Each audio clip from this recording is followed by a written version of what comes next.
Hello guys, എന്തെടുക്കുന്നു? സുഖമാണോ എല്ലാവർക്കും? Guys, നമ്മളിപ്പം തിരിച്ചു പോകാൻ സമയമായി. ചെന്നൈയിലോട്ട് പോകാൻ ഇനി 3 to 4 ഡേയ്സേ ഉള്ളൂ. അപ്പോൾ അതിൻ്റെ സങ്കടത്തിലായിരുന്നു ഞാൻ. അവിടുത്തെ കാര്യങ്ങളൊക്കെ ഇങ്ങനെ ആലോചിക്കുമായിരുന്നു. അപ്പോഴാണ് നമുക്ക് കിട്ടിയത് ചിക്കൻ റൈസ്. ബിക്കോസ് ചെന്നൈ പോയി എല്ലാവർക്കും അറിയായിരിക്കും, അവിടെ ഡെയിലി എല്ലാവരും കഴിക്കുന്ന ഒരു സാധനമായിരിക്കും ചിക്കൻ റൈസ്. അവിടെ ഉള്ളവർക്ക് അതിൻ്റെ വികാരം അറിയും. അപ്പം അങ്ങനെ ഓർത്തപ്പോഴാണ് അന്നേ നമുക്ക് കേരളത്തിലെ ചിക്കൻ റൈസ് ഉണ്ടല്ലോ. കേരള റൈസ് നോക്കുമ്പം അത് ചിക്കനൊക്കെ ഇട്ടാൽ അത്ര ഇട്ടത്തില്ല. നമുക്ക് ഫിഷ് അല്ലേ വേണ്ടേ. അപ്പോൾ നമുക്ക് കേരള ഫിഷ് റൈസ് അടിപൊളിയായിട്ട് ഉണ്ടാക്കാന്ന് വെച്ചാൽ എനിക്കറിയാവുന്നതുകൊണ്ട് സിമ്പിളായിട്ട് സെറ്റാക്കിയല്ലോ. ഫസ്റ്റ് നമ്മൾ വീട്ടിലെ ചട്ടി ഉടനെ കണ്ടുപിടിക്കുക. എന്നിട്ട് ചട്ടി എടുത്ത് വെക്കുക. ഒരു തീപ്പട്ടി എടുക്കുക, വരിച്ച് കത്തിക്കുക. ചട്ടിയിൽ വെള്ളം ഉണ്ടോ നോക്കുക, ഇല്ല പൊട്ടത്ത്. ചട്ടി അടുപ്പത്ത് വെച്ച് കഴിഞ്ഞാൽ നമ്മൾ എണ്ണ ഒഴിക്കണം ഗൈസ്. എണ്ണ ഒഴിച്ചതിന് ശേഷം നമ്മൾ മുട്ടയല്ല ഗൈസ്, നമ്മൾ ക്യാബേജ് ഇടണം. ഫസ്റ്റ് ക്യാബേജ് ഇടുന്നത്.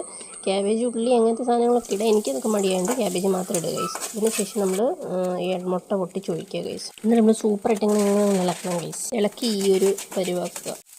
ഇതിൽ കുറച്ച് മുളക് പൊടി, മഞ്ഞൾപ്പൊടി, അങ്ങനെ നിങ്ങളുടെ വീട്ടിലുള്ള പൊടികളൊക്കെ ഇതിനകത്ത് ഇടാം. ഞാനതൊന്നും ഇടുന്നില്ല. എന്നിട്ട് അടിപൊളിയായിട്ട് അങ്ങോട്ട് ഇളക്കുക. എന്നിട്ട് വീട്ടിലുണ്ടാക്കിയ പയറാണ്, അതുകൂടെ അങ്ങോട്ട് അടിപൊളിയായിട്ട് അത് ചിക്കന് പകരം പയറിടുന്നു. അതൊരു പ്രോട്ടീൻ. ഇനി നമ്മുടെ കേരള റൈസ്, ഇതാണ് നമ്മുടെ മെയിൻ സാധനം. ഇതങ്ങോട്ട് ഇട്ട് നല്ല പോലെ അങ്ങോട്ട് ഇളക്കിയെടുക്കുക. ഇതാണ് മെയിൻ സാധനം, നമ്മുടെ മീമി, നമ്മുടെ ഫിഷ്. ഇതങ്ങോട്ടിട്ട് അങ്ങോട്ട് ഇളക്കി ഗൈസ്, എല്ലാവരും കഴിച്ചോ?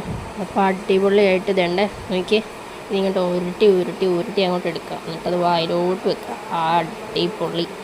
അടിപൊളി സാധനം. എല്ലാവരും ട്രൈ ചെയ്ത് നോക്കുക.